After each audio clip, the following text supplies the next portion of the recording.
But just to name it explicitly, this is the year that all content-based verification breaks. Just does not work, and none of our institutions are yet able to, like, they haven't thought about it. They're not able to stand up to it. So we tried this example, state ID. Generate me lots of state IDs. Okay. I don't know if you guys have seen the latest TikTok filters. They're wild. I can't believe this is a filter. The fact that this is what filters have evolved into is actually crazy to me. I grew up with the dog filter on Snapchat, and now this filter gave me lip fillers. This is what I look like in real life. Are you kidding me? Yeah, just seeing someone, all content-based verification breaks this year. You do not know who you're talking to, whether via audio or via video. And do you want to give this example of China? Sure. Since I've been on this kick about trying to say why TikTok is such a dangerous thing for national security, you may all be aware that the Biden administration, there's been this whole negotiation. Should we let TikTok keep running in the United States? And there's this deal, well, what if we just make sure that the data is stored in the US so that it's stored in some secure Texas-based Oracle server? We could just do that.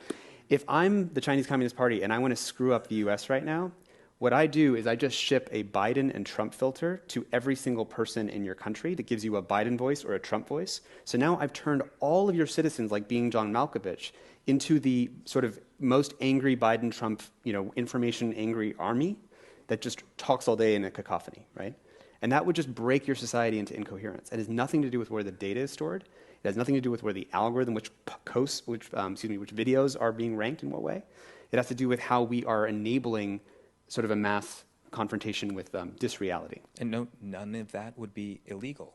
Yeah, because our responsibilities, the new class responsibilities that go with deepfakes, we don't have laws against those things.